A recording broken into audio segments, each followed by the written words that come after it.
My name is Johnny Clifton, and I was born here in Kiel in 1918.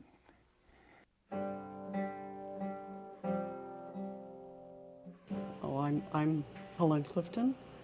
I'm married to the hereditary chief of the Gitga'ata Nation. His name is John Clifton. The only time they call me John is when I'm in trouble. And I'm also known as the last of the Tsimshian hereditary chief in the north here.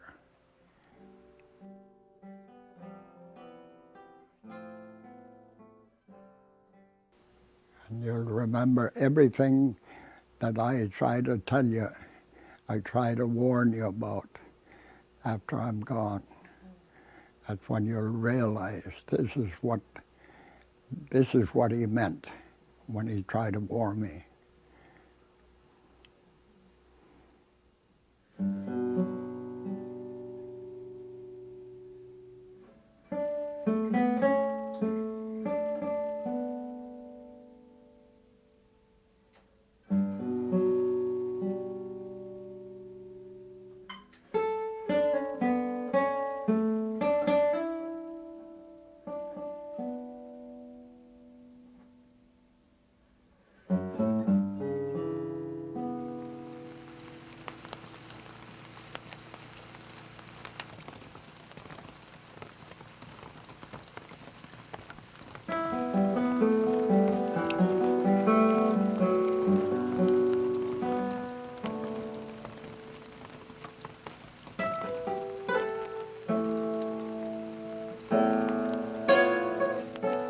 In rainy days like this, everybody sits quiet.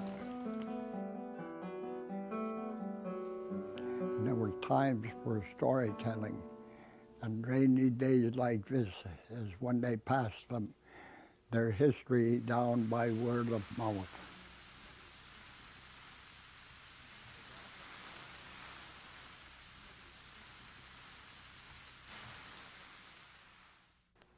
I was taught to share, and I was taught to respect the elders, and I was taught a lot of things by my parents. They taught me how to work, how to prepare, and everything. Today, you don't get taught to do that. My fear is for the children now, not understanding and not knowing how to prepare the food that we gather here. It'll be a lost cause if we don't take them down every year like we do to try to teach our grandchildren how to prepare the food that we get, and we share it with everybody that's living in our community. The children have to be educated. We all have to live with the plant, the animal world, the fish world, the air, whatever. We all have to live together. They have to learn about this academic education. History doesn't start with us from Christopher Columbus. We were here long before that, and they have to learn. They may have to survive one of these days, and they're not going to have the food that you could get in the grocery store. They have it all here if they learn about it. They can survive. Those are the things that they have to be taught.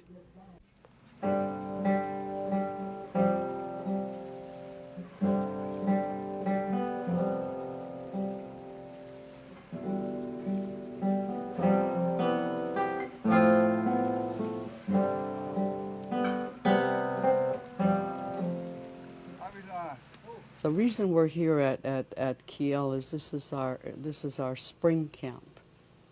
Here is where we gather the seaweed, we dry halibut.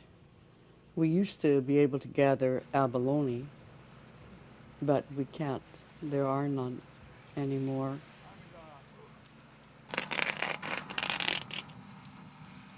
See?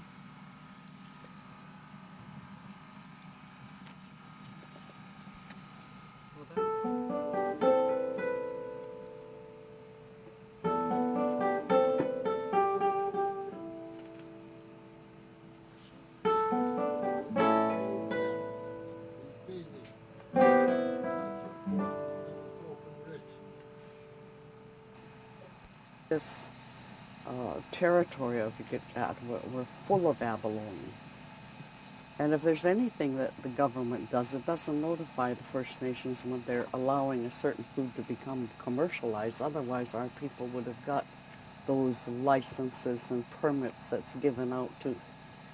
And so our people did not know there was such a thing as an abalone commercial fishery.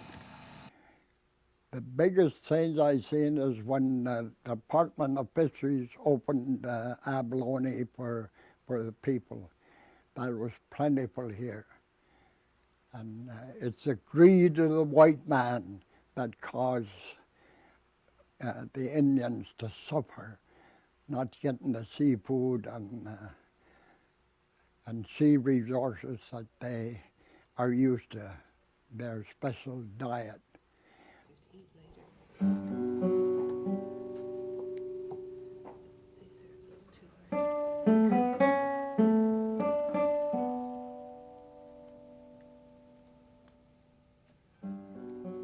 Well, one of the modern devices are the deep freezers and the generators, and so that's what we use here until we can get the food that we have processed here and get it shipped up to the main village for our winter use. And so that's why the camp has become quite a noisy camp. It's to preserve that food.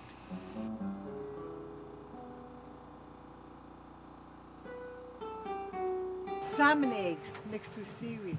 Yeah, it's a delicacy for the people. You want to have some? Halibut head soup. So it's made up of soup bones and potatoes and onions and a dash of oolican oil and salt, water. We eat the seaweed. Why we come to the seaweed camp? This is the seaweed that we have with the halibut soup. We scatter some seaweed in and eat it with the soup, just like you would do pepper. This is our salt in the soup. This is fried bread. One of my nieces brought that over, and we have it with Rogers golden syrup. These are the halibut bones that we smoke. That's the backbone of the halibut.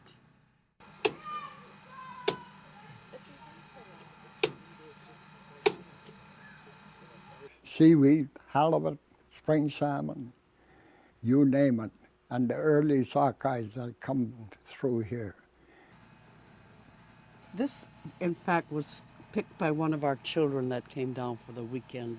So there's a little Yance field down here. So that's what they're great at doing, our children. They start learning about the shellfish.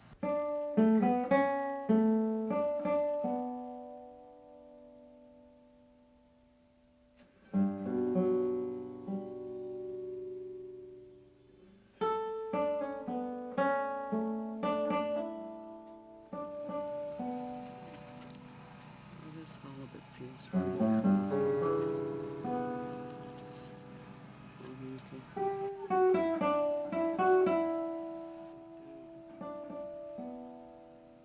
The month of May for us is called Hali Sitlask. It means the month for gathering seaweed. The seaweed and halibut were trade items with our relatives in Kitimat for their oolican oil. And so the seaweed grounds are quite extensive. Sometimes I look out here and I just wonder how the women could be so strong as to paddle across to the big island, to paddle all the way down to the duckers to pick seaweed, and to paddle all the way back, as the men folk here were out getting halibut, and the women would be gathering the seaweed. So now we're using outboards and gas motors, and women are just sitting waiting to jump off on the rocks. Women were strong and very capable at the time. It just amazes me their strength. As a food, It contains many nutrients, many things that are good for us. Our young people love fried seaweed. Oh, they love it in very hot oil. They just drop it in and they move it out.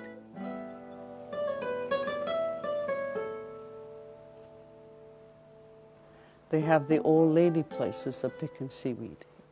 That's if you've got some people like myself in camp. Those are reserved for us.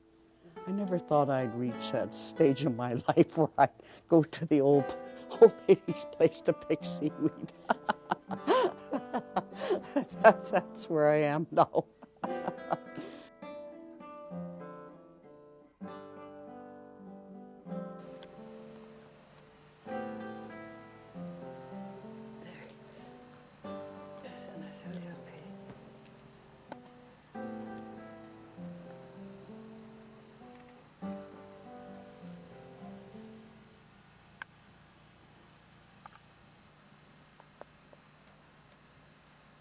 Once they get the pitch out of the tree, then they melt it. They would put it on a stove in a tin can, melt it down, sort of strain all the fluid, and then mix it with maybe Vaseline. Sure. I think the people will go back to this soon because the way everything's cut down, they'll have to go back to knowing all this. Johnny's just put some on his. Yeah, try a bit on one of your sores. We call this Gitga'ata, and it's a kelp. The herring lay their eggs on this, and so it is gathered, and it is steamed, and so we will sort of suck the eggs off of it. They're just thick with herring eggs. Also, this is a medicine plant. You would use that gel. You could use it on a cut. You could use it on psoriasis or skin diseases. They've proven that the bark of the yew wood that they boil in water and you sip it every day. Usually people with cancer or TB, that's what they drink. And they drink that back to health.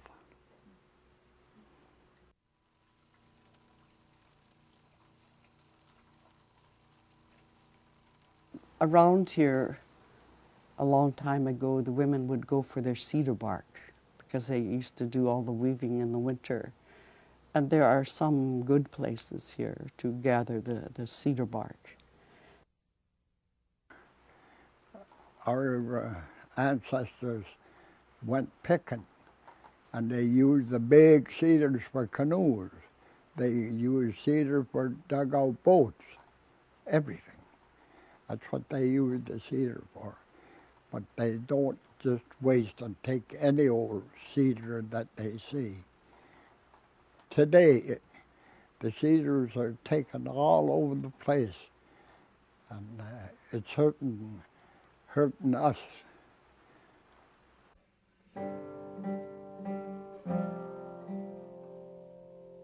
We try to get the best cedar you could find for fire starting. Cedar doesn't get into the food. And so we're always thankful the Creator gave us the cedar.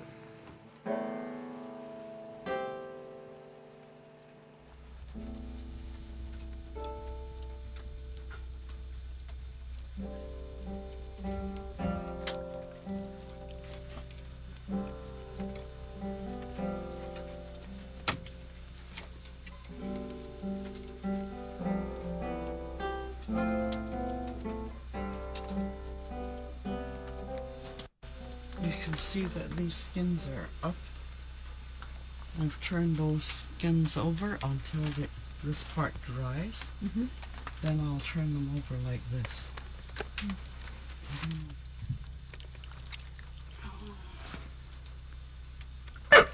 Oops, you know.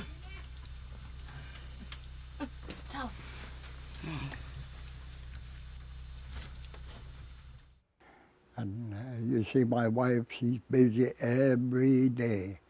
There's not a dull moment in Kiel here. There's always something to do.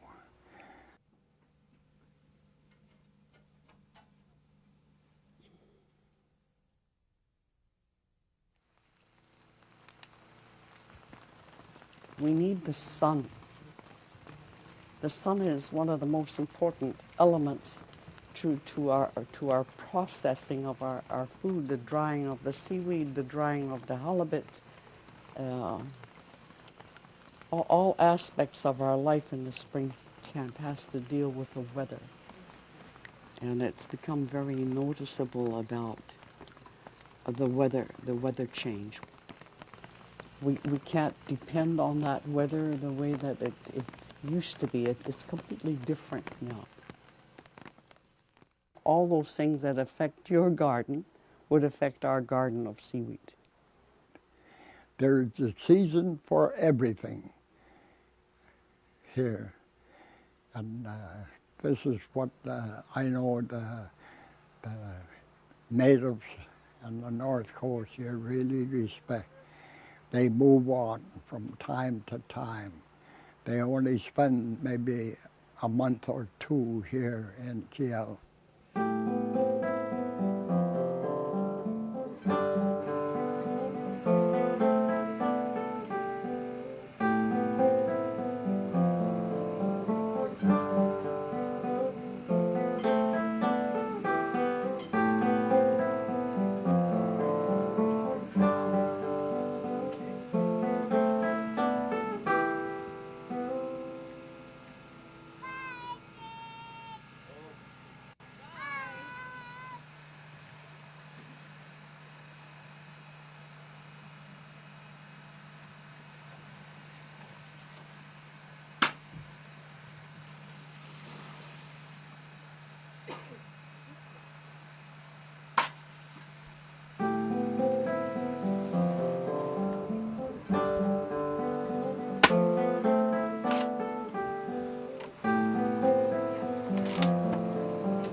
We've started that long time ago, but it only fell on deaf ears by the government.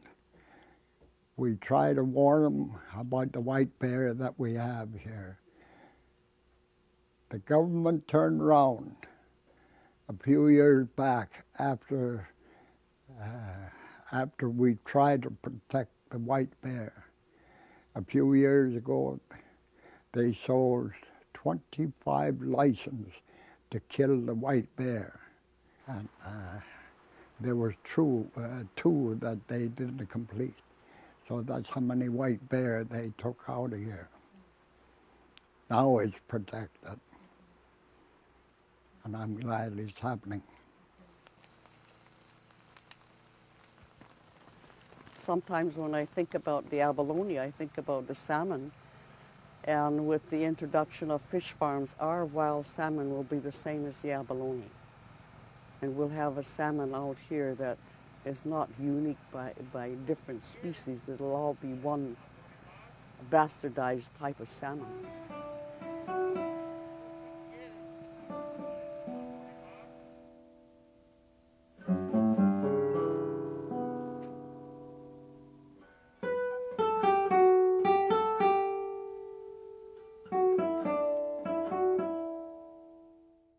Part of my husband's life was to share with his people. Now at this time of our lives, and all our young people share with us the resources that they get. And that's one of the things I am trying to teach my people. And the ones that's living in Kiel here that follow me, you'd say the followers, are learning, and they're learning fast, and I hope they keep it up, to share with one another, to share, and to work with one another. and to help one another when help is needed. And they're doing just that today, and I hope they keep it up.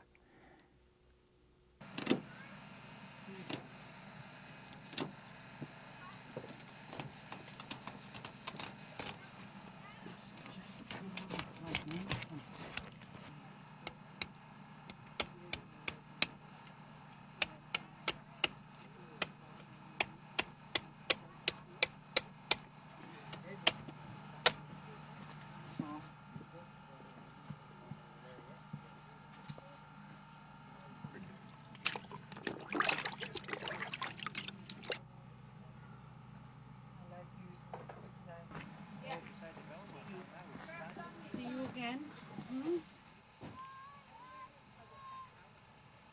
In our natural element here, we're so thankful for the richness of our food, and that I guess we're a unique people. We are a rich people compared to a lot of other First Nations people in this country. We're the coastal people. We're rich in food.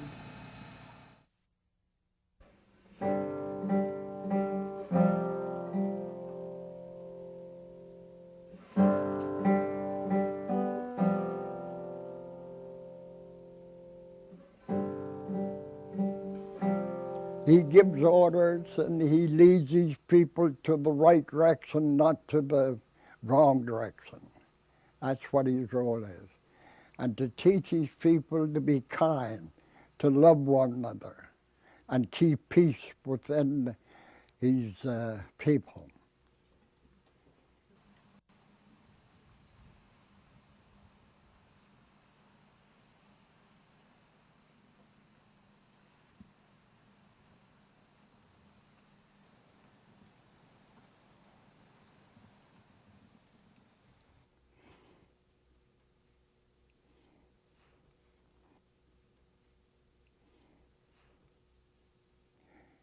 You know, that's a hard question to answer. It's really hard. Because the Department of Fisheries, or the white people I'd call them, they won't listen. They don't know how to listen. And they don't know how to share. And they don't know how to keep the resources up. I'd say the almighty dollar in the pocket for them. For everything they do, they can't even lift a hand to help unless you lay money in their hands to do so. This is the way I look at it. That's why there's so bitterness amongst the white people, is greed. That's why there's so much fighting. Look what's happening today. We have modern TV. We see what's going on over the world, fighting. If they learned to work together, it would have been a beautiful world to live in. Would have been beautiful.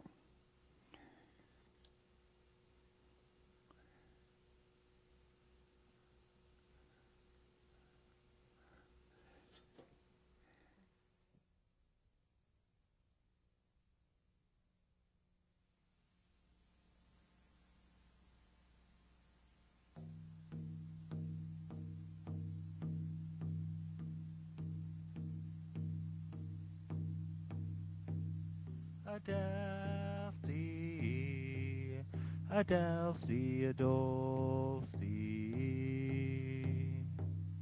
Adelphi, Adelphi, Adolphi, Adelphi, Adelphi, Adolphi, Adelphi, Adelphi, Adolphi. Gamguli in Lucip Gediquigoto. I will Kiel kana agoy Nagan